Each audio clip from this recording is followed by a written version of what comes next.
الرجيم بسم الله الرحمن الرحيم الحمد لله الذي هدانا لهذا وما كنا لنهتدي لولا أن هدانا الله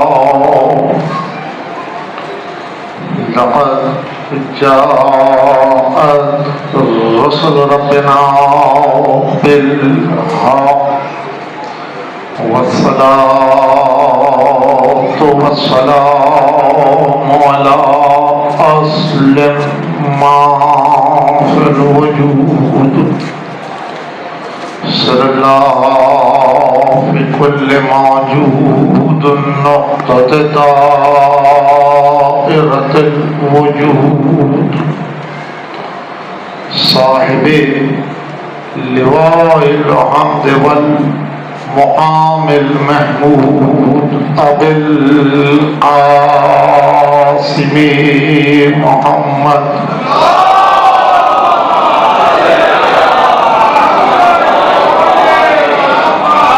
وآله الطيبين الطاهرين المعصومين المظلومين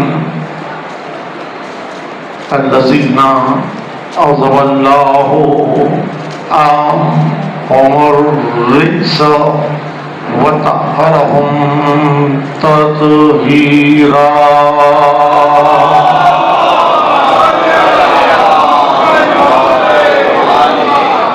أما بعد فقد قال الله سبحانه وتعالى في محكم كتابه الحكيم وهو أصدق الصادقين فأقم وجهك للدين حنيفا فطرة الله التي فطر الناس عليها لا تبديل لخلق الله ذلك الدين القيم ولكن أكثر الناس لا يعلمون صلوات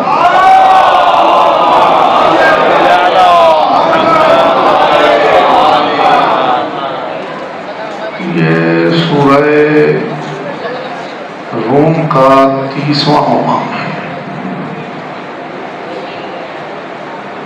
سورہ روم قرآن حکیم کا 30واں سورہ ہے اور بڑی مہم آیت ہے۔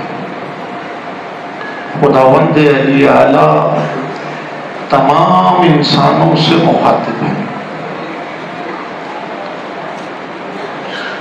وہ عادل مطلق ہے،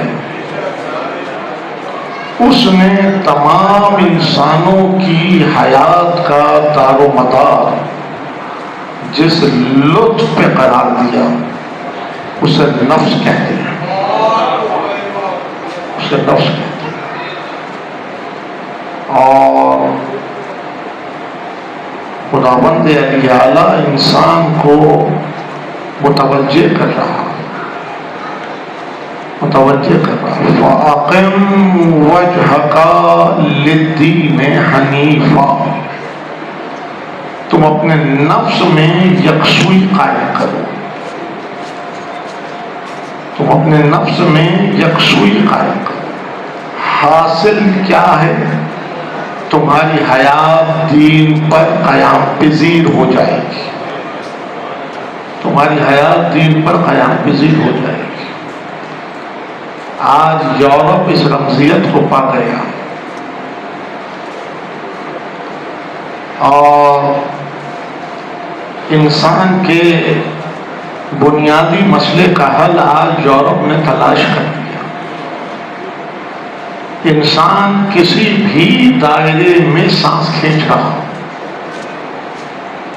کسی بھی رنگ و نسل و قوم و زبان و مذہب سے تعلق خاطر باندھے ہوئے نہیں، اگر وہ غیر مذہبی دائرے میں بھی کھڑا ہے، آپ اس سے پوچھیں کہ کیا چاہتے ہیں، تو دو مکالمے آپ کی سماج سے آ کے ٹکرائیں گے۔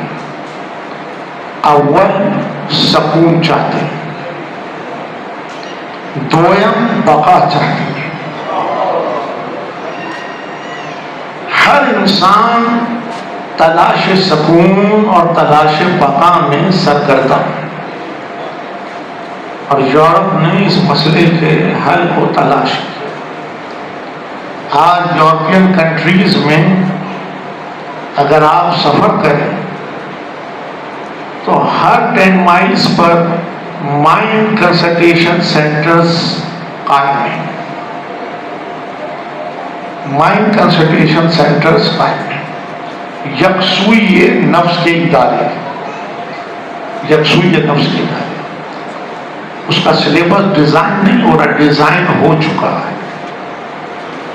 اس کی تھیوریکل پریکٹیکل کلاسز باقاعدہ ارینج ہیں، اس کے دروازے سب کے لیے کھلے ہیں۔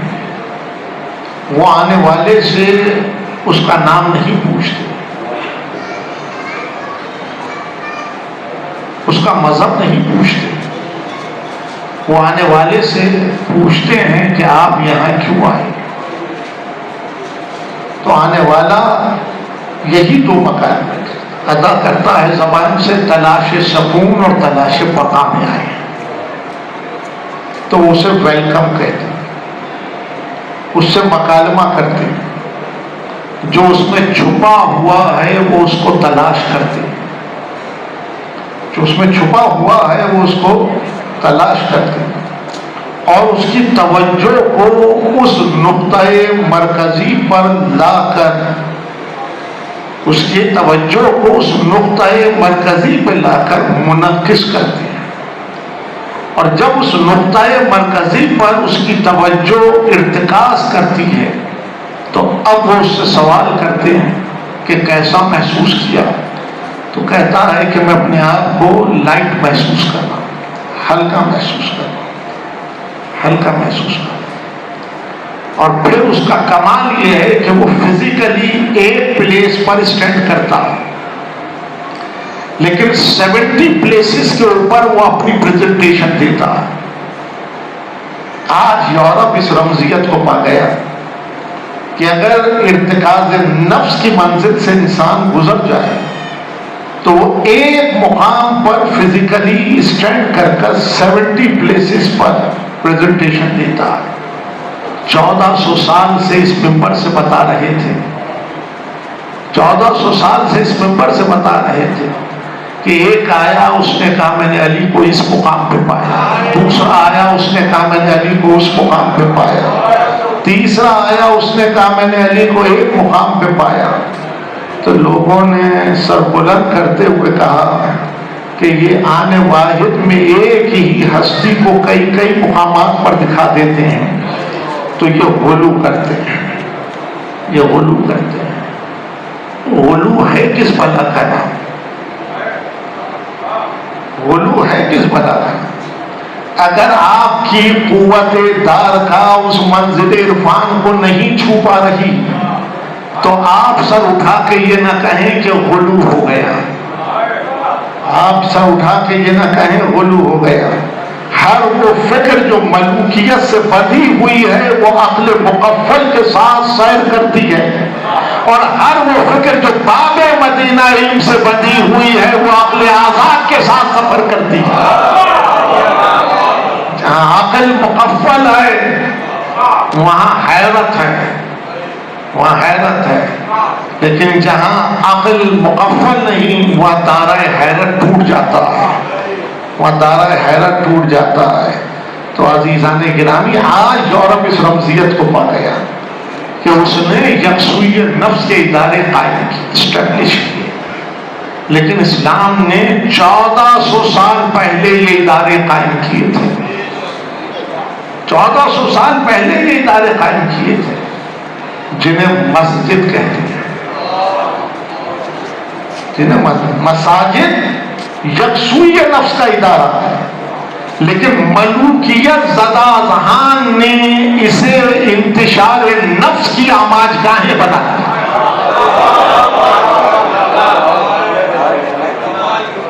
ملوکیت زدہ اذہان نے اسے انتشار نفس کی آماج گاہیں بنا دیا. مسجد سے آوازیں بلند ہوتی ہیں، یہ بھی شرک، یہ بھی شرک، یہ بھی شرک. ہر مسجد شرک کی آلودگی میں گھری ہوئی ہے. کوئی مسجد دکھاؤ جو اللہ کی مسجد ہو. مسجد مسالک میں تقسیم ہے، مسجد نظریات میں تقسیم ہے، مسجد فرقوں میں تقسیم ہے. تو جب آپ نے اس مرکز ہی کو تقسیم کر دیا تو عزیزان گرامی شرک کو اپنے اندر ٹٹول کے دیکھو. شرک کو اپنے اندر ٹٹول کے دیکھو. میں تو اب بھی کیفیت اطمینان میں ہوں کہ ہر جنگ کے فقیہ کو بادشاہوں نے معصوم کے مقابل پہ لا کے کھڑا کیا، لیکن کوئی فقیہ یہ جرأت نہ کر سکا کہ رخ حیات مسلم کو کسی اور سمت میں لے جائے. ہر فقیہ نے یہی طے کیا کہ رخ حیات مسلم ایک ہی سمت میں رہے.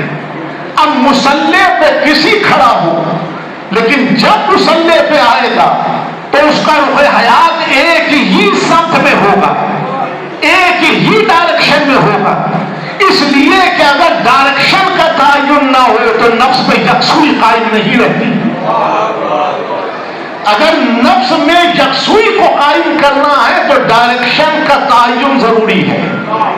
اگر آپ عازم سفر ہیں، آپ نے عزم سفر کیا، تو اگر ڈائریکشن کا تعین نہیں تو منزل مقصود تک نہیں پہنچ سکیں گے. لیکن اگر ڈائریکشن کا تعین کریں گے تو منزل مقصود تک پہنچ جائیں گے. تو میں یہاں ہوں کہ یہ بھی کہتا ہوں کہ وہ ملائیت کا ہوگا کہ فرقہ ہے، مسلک ہے، نظریات ہیں، نظریات ذاتی بھی ہیں، نظریات مصلحتی بھی ہیں. لیکن میں منبر سے کہتا ہوں کہ یہ آل محمد کی کریمی ہے کہ اتنا تقسیم کرنے کے باوجود ہر کلمہ پڑھنے والے کا رخ حیات ایک ہی سمت میں ہے. ہر مسجد کے ڈائریکشن ایک ہی ہے، ہر مسجد کی ڈائریکشن ایک ہی ہے. لیکن عزیزوں کیوں؟ سوال تو کیجئے کسی سے. کا حکم ہے کہ سمت یہی رہے. حکم یہ ہے کہ رخ حیات اسی جانب رہے، کعبۃ اللہ کی جانب، کعبۃ اللہ کی جانب. تو عزیزوں 4 دیواریں ہی تو ہیں، 4 دیواریں ہی تو ہیں. لیکن کیا اس میں خدا محصور ہے؟ کیا اس میں خدا محصور ہے؟ اللہ نور السماوات و ما فی الارض، وہ تو زمین و آسمان کا نور ہے. جدھر رخ کرو وہی وہ ہے، جدھر رخ کرو وہی وہ ہے. تو یہ سمت کا تعین کیوں ہے؟ یہ ڈائریکشن کا تعین کیوں ہے؟ تو جواب سب کا مشترک یہ ہے کہ اس گھر کو اس نے خود سے نسبت دی. اس گھر کو اس نے خود سے نسبت دی، یعنی جس سے وہ نسبت کو قائم کرے. کلمہ پڑھنے والا اپنا رخ حیات اسی سمت میں رکھے. تو عزیزان گرامی تاریخ کے ورق کو الٹ الٹ کے دیکھو، جہاں وہ نسبت کو قائم کرے وہی کلمہ پڑھنے والے کا رخ حیات ہونا چاہیے. اگر اس سمت میں رخ حیات رہا تو نفس میں یکسوئی رہے گی، اور اگر اس سے رخ حیات ہٹ گیا تو نفس میں انتشار پیدا ہو جائے گا. تو عزیزان گرامی بعد ختمی مرتبہ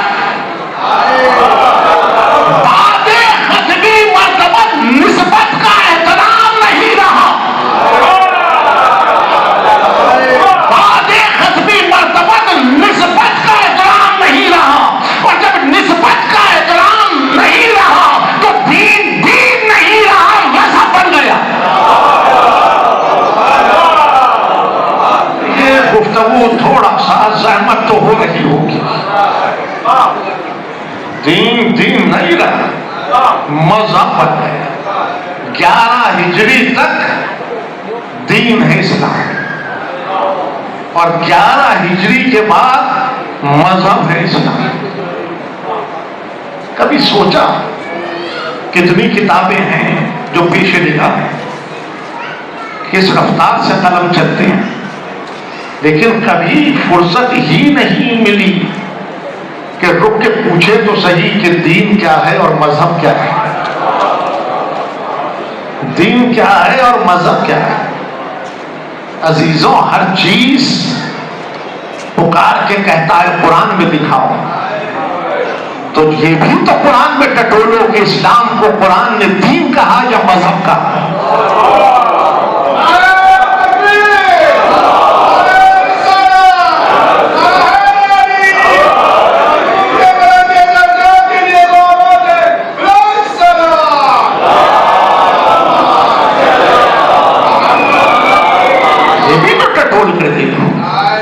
کہ قرآن نے اسلام کو دین کہا یا مذہب کہا؟ آپ سے بہتر کون اس راز کو جانتا ہے؟ غدیر میں مذہب مکمل نہیں ہوا، دین مکمل ہوا۔ غدیر میں مذہب مکمل نہیں ہوا، دین مکمل ہوا۔ 11 ہجری کے بعد اسلام دین نہیں رہا، مذہب بن گیا۔ اسلام دین نہیں رہا، مذہب بن گیا۔ سنو، محفوظ رکھو، بادشاہ نے جب اسلام کے ردا کو،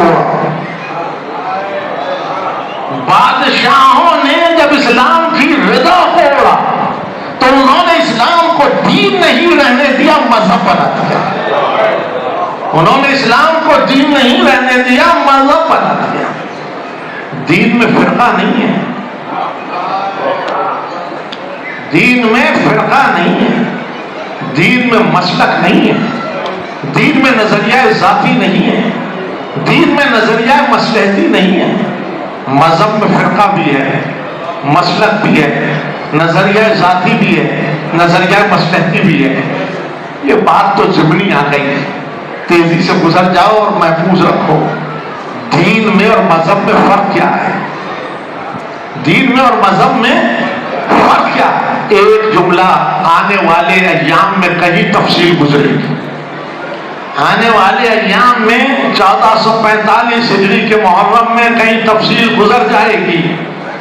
دین میں اور مذہب میں فرق کیا ہے؟ دین خدا پرستی کا راستہ، مذہب شخصیت پرستی کا راستہ۔ ذمہ داری سے کہہ رہا ہوں، آل محمد کی کسی فرد نے یہ نہیں کہا ہمیں مانو، ہمیں مانو، نہیں، سر کٹا دیا کا خدا کو مانو۔ بادشاہوں کا منشا یہ تھا کہ ہمیں مانو، تو اب تو سمجھو دین ہے خدا پرستی کا راستہ، مذہب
دین تو بہت آسان راستہ ہے،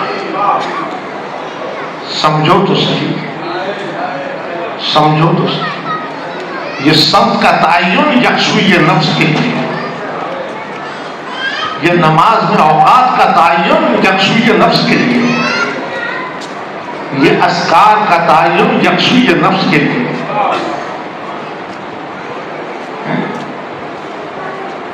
جب تک نفس میں یکسوئی نہ ہو، جب تک نفس میں یکسوئی نہ ہو تو عزیزان گرامی یقین قائم نہیں ہو رہے گا، یقین قائم نہیں ہوگا۔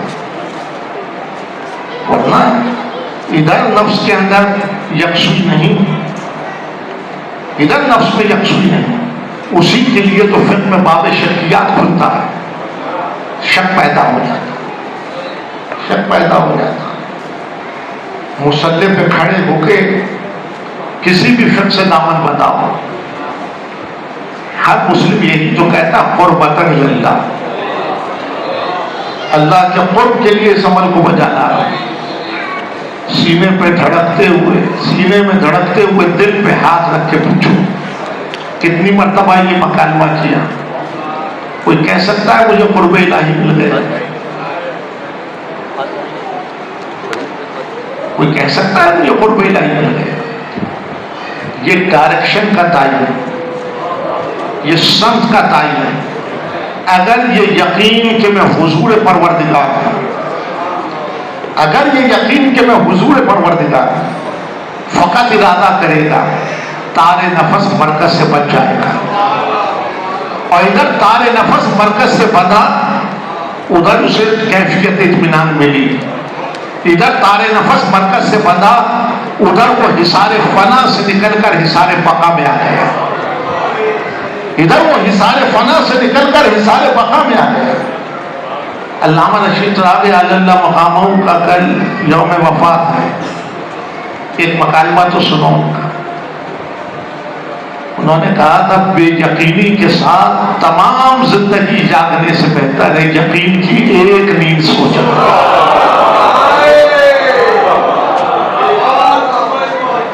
ہزار سجدے اگر شک کے ساتھ ہیں تو سجدے بھی فنا ہوں گے، سجدہ کرنے والا بھی فنا ہوگا، لیکن اگر ایک سجدہ یقین کے ساتھ رہے تو سجدہ بھی باقی رہے گا، سجدہ کرنے والا بھی باقی رہے گا۔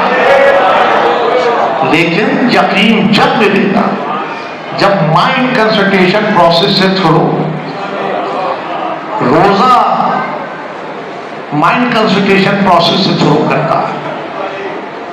کوئی کہتا ہے اس مہینے رکھو، کوئی کہتا ہے اس میں نہیں، ایک ہی مہینے کا تعین ہے، ایک ہی مہینے کا تعین، سب کو انتظار ہے۔ اور پھر روزہ ہے کیا؟ روزہ ہے کیا؟ مجھے نہیں معلوم فقہی مسائل روزے کے کیا ہیں، لیکن کسی بھی فقہ کے دائرے میں کھڑا ہو، روزے کی تعریف ایک مکالمے میں محفوظ رکھو۔ روزہ اس عبادت کا نام ہے، روزہ اس عبادت کا نام جس میں فقط نیت کرنا اور سب کچھ نہ کرنا ہی نہ کرنا۔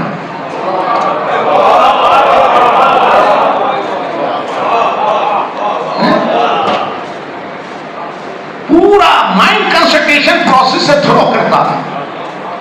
اب 30 دن مائنڈ کنسنٹریشن پروسیس سے تھرو ہوا، اور آخری دن کے بعد پھر اسی منزل پہ پہنچا جہاں سے چلا تھا، تو حیات دین پر قیام کیسے کرے گی؟ جب مائنڈ کنسنٹریشن پروسیس سے تھرو ہوگا، آٹو حیات دین پر قیام کرے گی، آٹو حیات دین پر قیام کرے گی۔ یہ نماز، یہ روزہ، یہ حج، حج تو ایسی عبادت ہے، ایک ہی آیت ہے، اب تو موسم بھی ہے،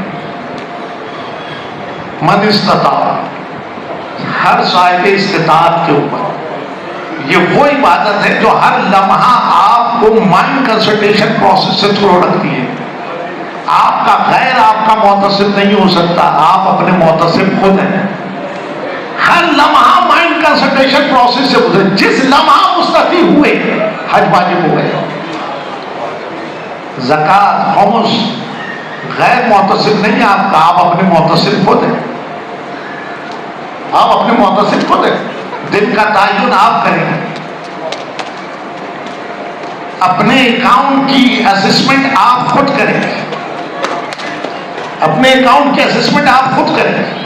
اگر کنسلٹیشن ہے تو رزلٹ صحیح آئے گا، جائیے بینکر سے پوچھیے، وہ لوگ جو بینکس میں کام کرتے ہیں شام کو کیا افتاد آتی ہے، بار بار اپنے دفتر کو ٹیلی کرنا پڑتا ہے۔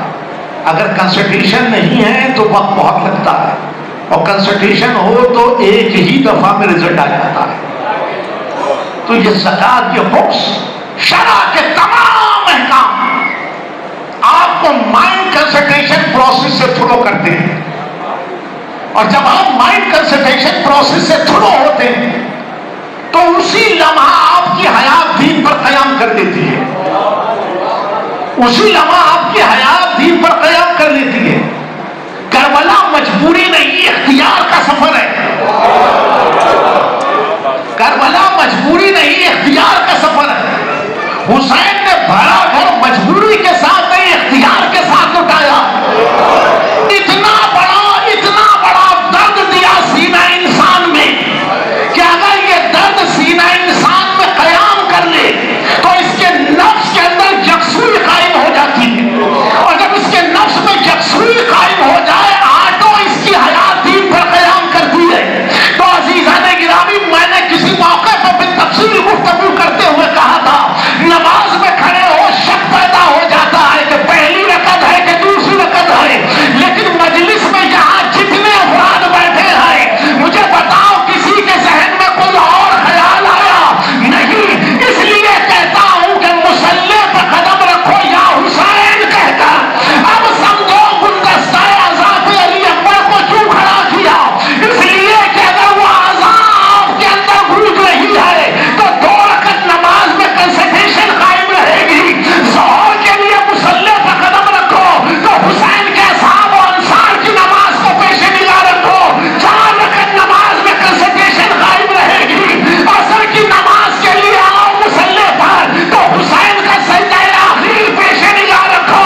عزیزاں، نماز میں کنسنٹریشن رہے گی۔ ذمہ داری سے کہہ رہا ہوں، اگر مغربین کی نماز کو ادا کرو تو جلے ہوئے خیموں کی راہ پر سید سجاد کی تقریر کو سنو، نماز میں کنسنٹریشن رہے گی۔ اس لیے کہتا ہوں کہ کربلا کو سپلیمنٹری سبجیکٹ نہ بناؤ، کربلا مین سبجیکٹ ہے، تم نے مین کو سپلیمنٹری بنایا، سپلیمنٹری کو مین بنا۔ مین سبجیکٹ کو سپلیمنٹری، کربلا سپلیمنٹری سبجیکٹ نہیں ہے، کربلا مین سبجیکٹ ہے، کربلا مین سبجیکٹ ہے۔ حسین نے قربانی پہ قربانی دے کر اس نفس میں یکسوئی کو قائم کیا تاکہ یہ مذہبی راستے پہ نہ جائے، دین پر اس کی حیات قیام، دین پر اس کی حیات قیام کرے۔ میرے عزیز، جو یا حسین کہہ رہا ہے، ذمہ داری سے کہہ رہا ہوں، قبلہ فرقان عبد العابدی صاحب کی اجازت سے کہہ رہا ہوں، یہ آپ کے مشاہدات ہیں، آپ کے تجربات ہیں، ذمہ داری سے کہہ رہا ہوں اس مکان میں کہ جو یا حسین کہنا سیکھ لے اس کا کوئی فرقہ مسلک نظریہ ذاتی و مصلحتی نہیں ہوگا،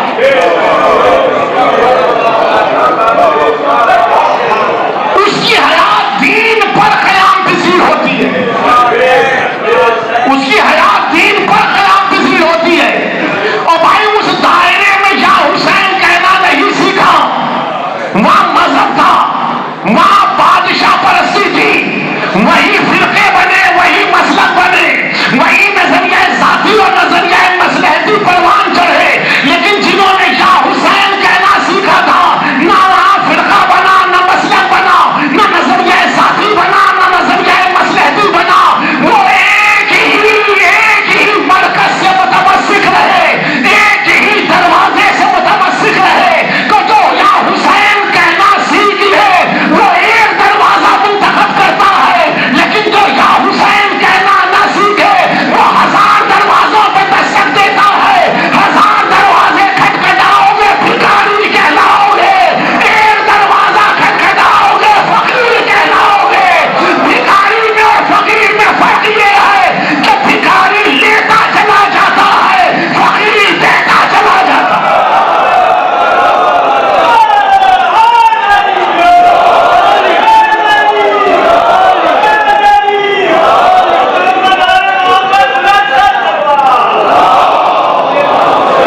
7ویں تاریخ کو آپ بچوں کو فقیر کیوں بناتے ہیں؟ بے خبر دنیا کو باخبر کرتے ہیں، بے خبر دنیا کو باخبر کرتے ہیں۔ حسین فقیر دیتا ہے، حسین بھکاری نہیں بناتا۔ حسین فقیر دیتا ہے، حسین بھکاری نہیں بناتا۔ جب تک یا حسین کہنا نہیں سیکھو گے، جب تک یا حسین کہنا نہیں سیکھو گے، اس وقت تک اس نفس میں کنسنٹریشن قائم نہیں ہو سکتی، اس نفس میں کنسنٹریشن قائم نہیں ہو سکتی۔ ادھر حسین کہا، ادھر نفس میں کنسنٹریشن قائم نہیں۔ وقت نہیں ہے ورنہ میں عرض کرتا، کتنے شخصی مرثیے ہیں ادب کے اندر، لیکن کسی شخصی مرثیے پہ آنسو نہیں نکلتا، لیکن حسین کا ایک مصرع یہاں کے اوپر سلام گزار پیش کرے آنکھ سے آنسو نکلتا ہے۔ تو شخصیت نفس میں کنسنٹریشن پیدا نہیں کرتی، حسین نفس میں کنسنٹریشن پیدا کرتا ہے، حسین نفس میں کنسنٹریشن پیدا کرتا ہے۔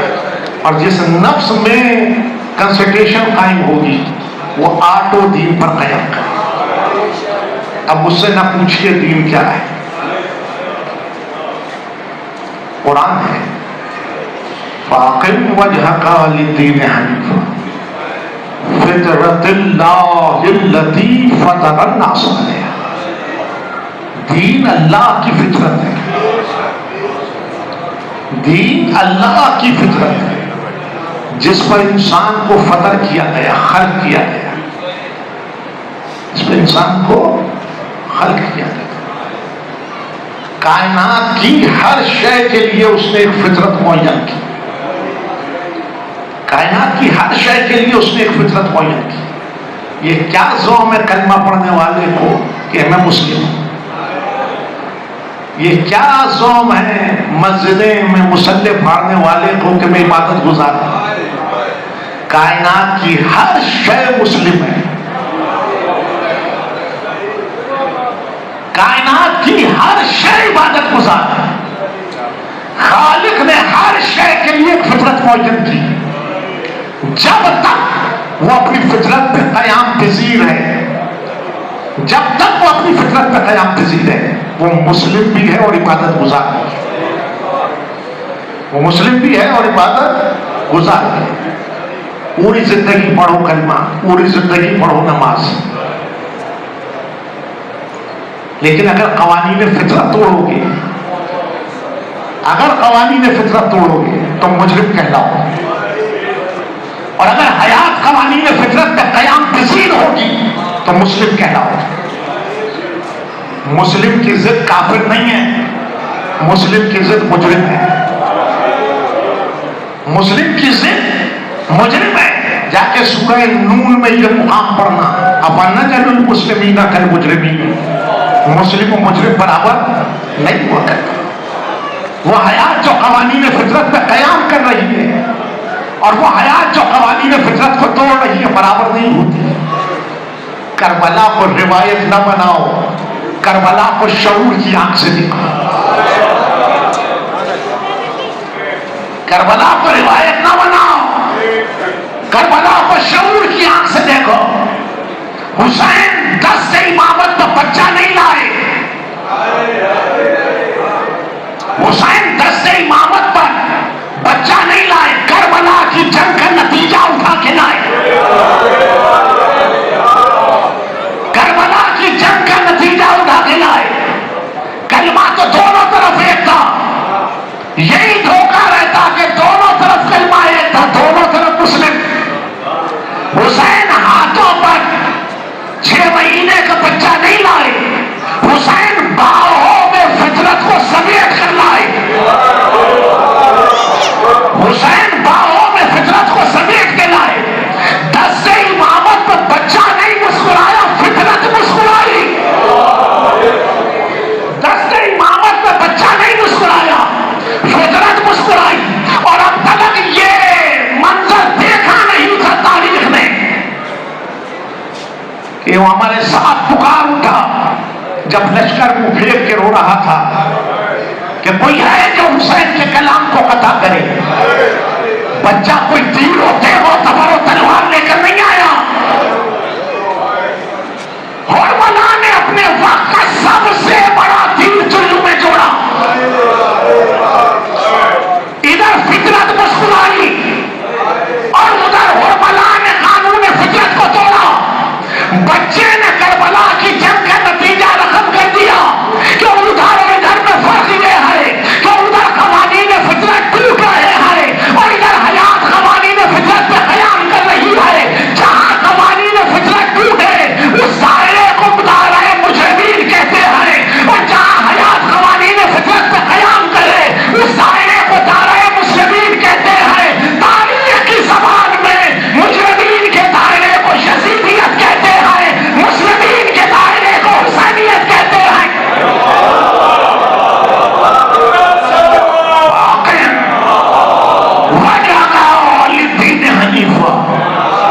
ہم نے خالق کہہ رہا ہے، دین کیا ہے؟ اللہ کی فطرت، اور ہم نے انسان کو اپنی فطرت پہ خلق کیا، ہم نے انسان کو اپنی فطرت پہ خلق کیا۔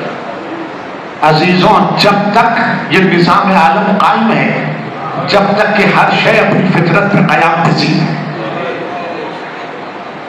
پوچھتے ہو قیامت کیسے آئی؟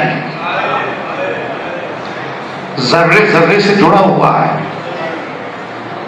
ہر ذرہ دوسرے ذرے سے جڑا ہوا ہے، اور ہر دو ذروں کے درمیان میں آج تو ماڈرن ایج میں سب واقف ہو گئے، ایک مائنر گریویٹیشنل فورس ہے، اور جب تک یہ مائنر گریویٹیشنل فورس ہے، ذرہ ذرے سے جڑا ہوا ہے، جس نے اس فطرت کو قائم کیا، جب وہ اشارہ کرے گا اور جو مائنر گریویٹیشنل فورس ریموو ہوگی تو یہ دشت، یہ جبل، یہ صحرا، یہ کوہ جو منزل قیام کے اندر ہے، یہ ہوا میں اڑنے لگے گی، یہ ہوا میں اڑنے لگے گی۔ پانی 3 حصہ ہے، ہر بچہ جانتا ہے، کیا فارمولا ہے؟ H2O، ہائیڈروجن آکسیجن، دونوں کا مزاج آتش ہے، دونوں کا مزاج آتش ہے۔ ہائیڈروجن اشیاء کو جلاتی ہے، آکسیجن جلنے میں مدد دیتی ہے۔ دونوں میں اس نے ایک فطرت کو قائم کیا، ایک نسبت اور تناسب کو قائم کیا۔ جب تک یہ نسبت اور تناسب قائم ہے، یہ مزاج آتش آب ہے، اور جب وہ اشارہ کرے گا یہی آگ کا گولا بن جائے گا، یہی آگ کا گولا بن جائے گا۔ ہر شے جو اس نے فطرت عطا کی، اور ہر شے اپنی فطرت پہ قیام پذیر ہے، اسی لیے جب تک وہ اپنی فطرت پہ قیام پذیر ہے، وہ مسلم بھی ہے اور عبادت گزار بھی ہے۔ خالق نے انسان کو اپنی فطرت پہ خلق کیا، خالق نے انسان کو اپنی فطرت پہ خلق کیا۔ وہ مجبور نہ تھا تو آپ کو مجبور کیسے بناتا؟ وہ صاحب اختیار تھا، آپ کو بھی صاحب اختیار بنایا۔ یہی سبب ہے کہ کائنات کی کسی شے کے لیے ڈے آف جسٹس نہیں، روز جزا و سزا نہیں، سوائے انسان کی۔ اس لیے کہ ہر شے بار مجبوری اپنی فطرت پہ قیام کیے ہوئے، لیکن انسان کو اپنی فطرت پہ بنایا۔ اب یہ اختیار انسان کے پاس ہے کہ وہ قوانین فطرت پہ حیات کو قیام دیتا ہے یا توڑتا چلا جاتا ہے۔ اگر قیام دے گا تو مسلم کہلائے گا، توڑے گا تو مجرم کہلائے گا، لیکن میرا اور آپ کا نہیں، اس کا جس نے قوانین فطرت کو وضع کیا، اس کا جس نے قوانین فطرت کو وضع کیا۔ تو عزیزان گرامی، گفتگو کو روکنا چاہ رہا ہوں، لیکن ایک سوال کے ساتھ کہ کم از کم یہ تو تلاش کرو کہ اس کی فطرت ہے کیا، کم از کم یہ تو تلاش کرو اس کی فطرت ہے کیا۔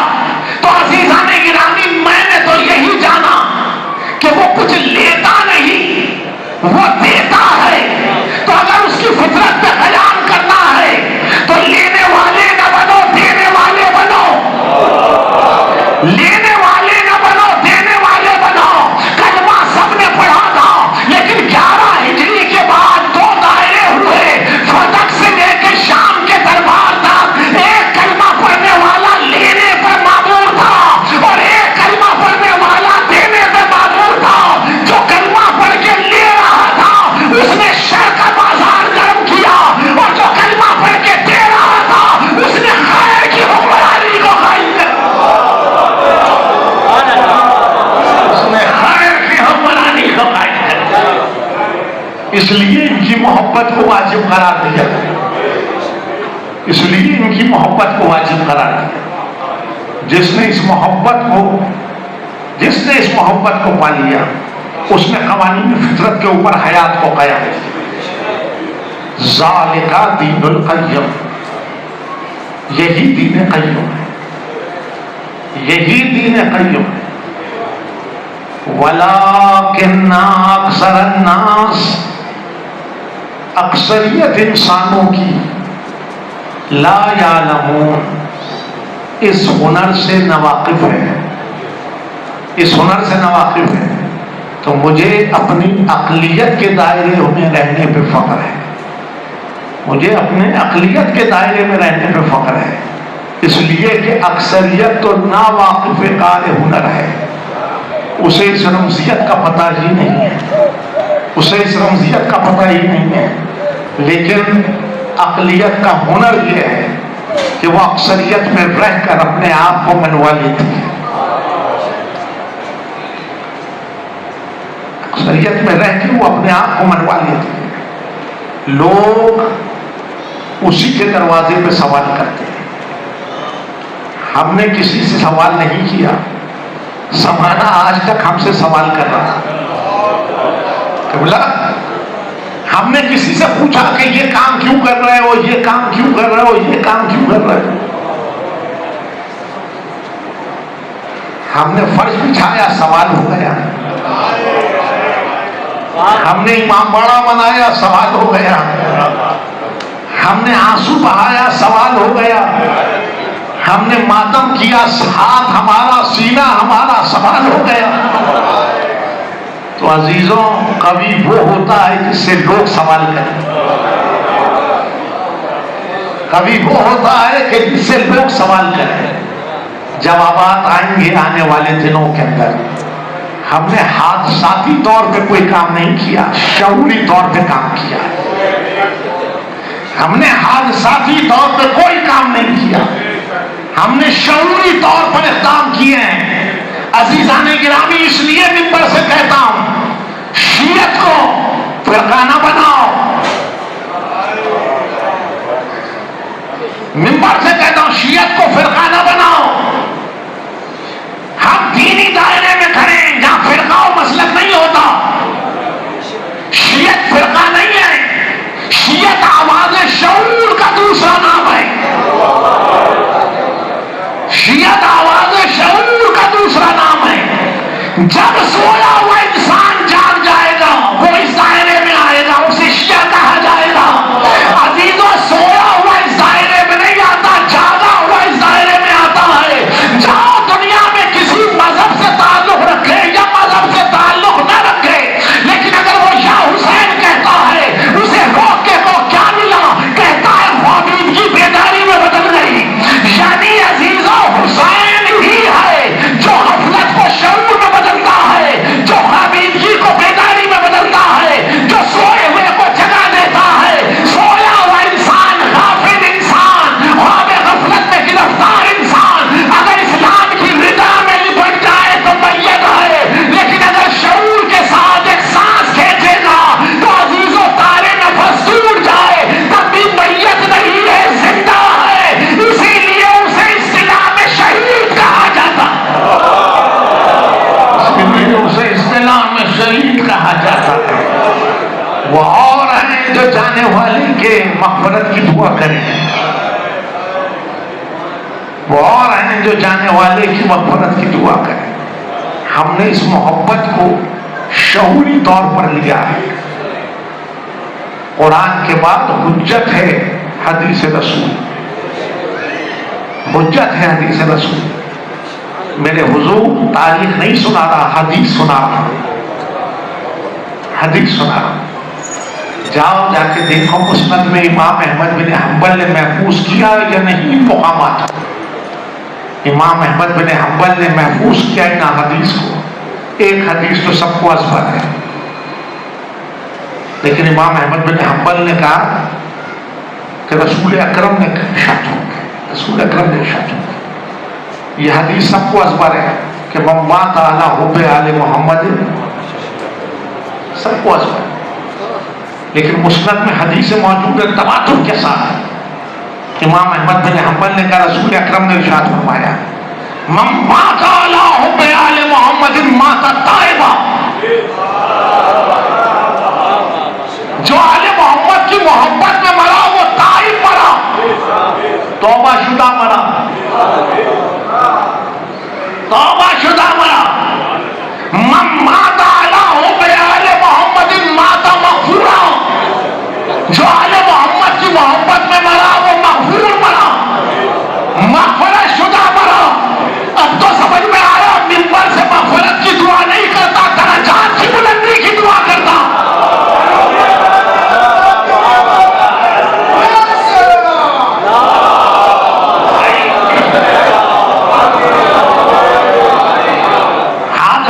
دائرے میں نہیں کھڑے، شعوری دائرے میں کھڑے ہیں۔ شیعت حادثاتی دائرہ نہیں ہے، شیعت شعوری دائرہ۔ من مات علی حب آل محمد مات تائبا، من مات علی حب آل محمد مات مغفورا، من مات علی آل محمد مات شہیدا۔ میں یہاں رک کے بارگاہ ختمی مرتبت میں دست ادب چھوڑ کے کہتا ہوں یا رسول اللہ، کسی حدیث میں یہ نہیں کہا جو میری محبت میں مرا وہ تائب مرا، جو میری محبت میں مرا وہ مغفور مرا، جو میری محبت میں مرا وہ شہید مرا۔ تو رسول قیامت تک نگاہ رکھے ہوئے تھا، رسول دیکھ رہا تھا یہ مجھ سے تو محبت کا دم بھریں گے مگر میری آل سے دشمنی رکھیں گے۔ اس لیے رسول نے کہا جو میرے آل کی محبت میں مرا وہ طائب مرا، جو میرے آل کی محبت میں مرا وہ مغفور مرا، جو میرے آل کی محبت میں مرا وہ شہید مرا۔ آخری حدیث بھی سنو، من مات علی بغض آل محمد مات کافرا، جو آل محمد کے بغض میں مرا وہ کافر۔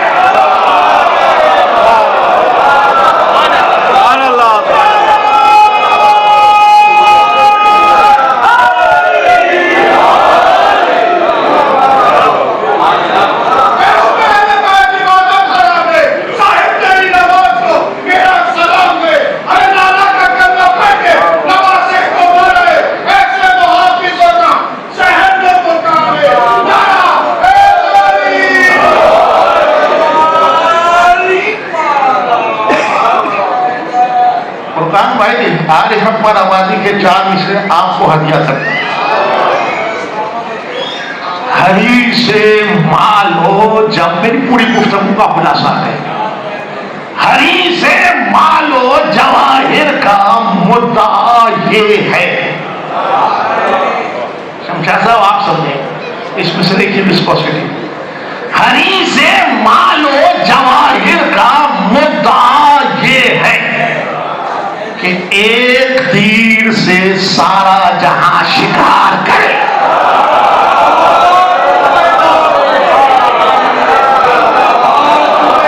ہری سے مال و جواہر کا مدعا یہ ہے کہ ایک تیر سے سارا جہاں شکار کرے۔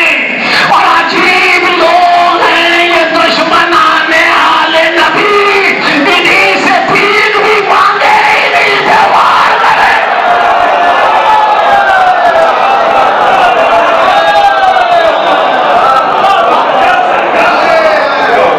انہیں سے بھیک بھی مانگے، انہیں پر وار کرے۔ جب ضرورت ہوئی تو یہی دروازہ، جب مشکل پڑی تو یہی دروازہ، جب مشکل پڑی تو یہی دروازہ۔ ردائے اسلام اوڑھ کر اسلام کو مذہب بنانے والوں نے غوغا بلند کیا، اسلام خطرے میں ہے، اسلام خطرے میں، اسلام خطرے میں نہیں، بادشاہ خطرے میں۔ اسلام خطرے میں نہیں، بادشاہ خطرے میں۔ آل محمد کے راہ پہ چلنے والوں نے کہیں یہ نعرہ بلند نہیں کیا، کہیں یہ نعرہ بلند نہیں کیا۔ سر کاٹنے والے، سر کاٹنے والے سر کاٹ کے بھی سر نگو رہے، لیکن سر کٹوانے والے سر کٹوا کے بھی سر بلند رہے۔ سر کٹوانے والے سر کٹوا کے بھی سر بلند رہے۔ نیزے پہ سر حسین کا کہتا تھا دیکھ لو، ہاں لاکھ انقلاب رہیں گے ہمیں بلند۔ کربلا سے شام کے بازار تک یہ سر بلند آیا، کربلا سے شام کے دربار تک یہ سر بلند آیا۔ اور جب دربار میں اہل حرم آئے، جب دربار میں اہل حرم آئے اور تشت طلا میں حسین کا سر رکھا ہوا تھا،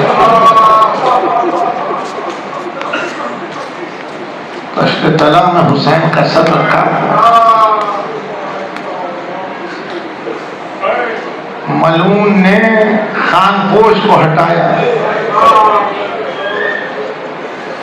اور چھڑی سے بے ادبی کرنے لگا۔ علی کی بیٹی ماں کی طرح ذوالفقار تو نہیں آئی تھی، لیکن جب قدم بڑھایا اور ایک مرتبہ آنکھوں میں آنکھیں ڈال کے کہا یزید ڈراتا ہے، اور یزید ڈراتا ہے، چھڑی ہٹا لے میرے بھائی کے ذہن سے،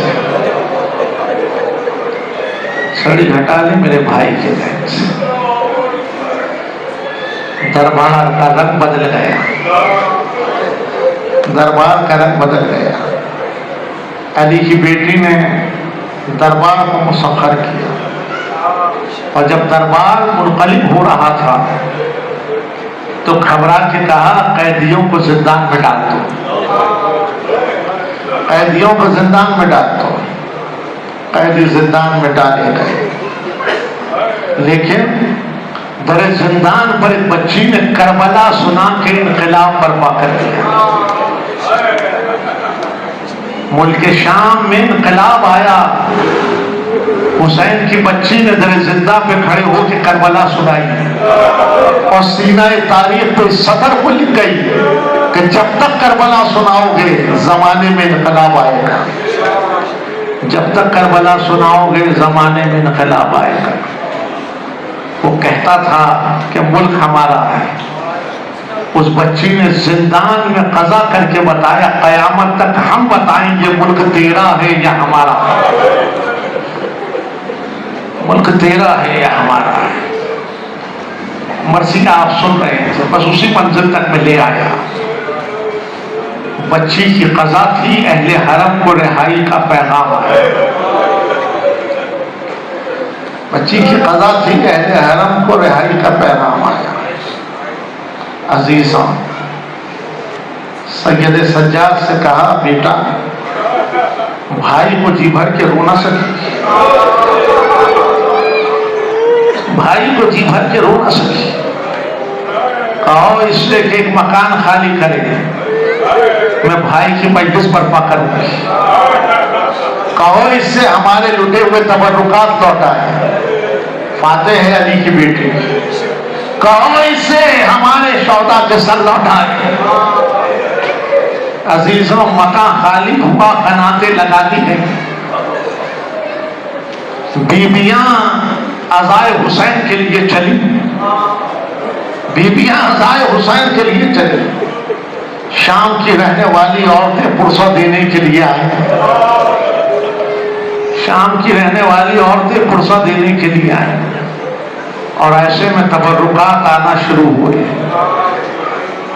ایسے میں تبرکات آنا شروع ہوئے۔ بیویوں کی ردائیں آئیں، بیویوں کی مخنائیں آئیں، بیویوں کی خلخالیں آئیں، علی اصغر کے جھولے کی جلی ہوئی لکڑیاں آئیں، سکینہ بی بی کے گوشوارے آئے، حسین کا خون بھرا کرتا آیا، علی اصغر کا لہو بھرا شلوکا آیا۔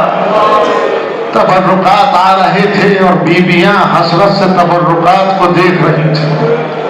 ایسے میں آواز آئی کہ شہدا کے سر آ رہے ہیں، ایسے میں آواز آئی کہ شہدا کے سر آ رہے ہیں، تو سب سے پہلے حسین کے کڑیل جوان بیٹے کا سر آئے، زلفیں لہو میں اٹی ہوئی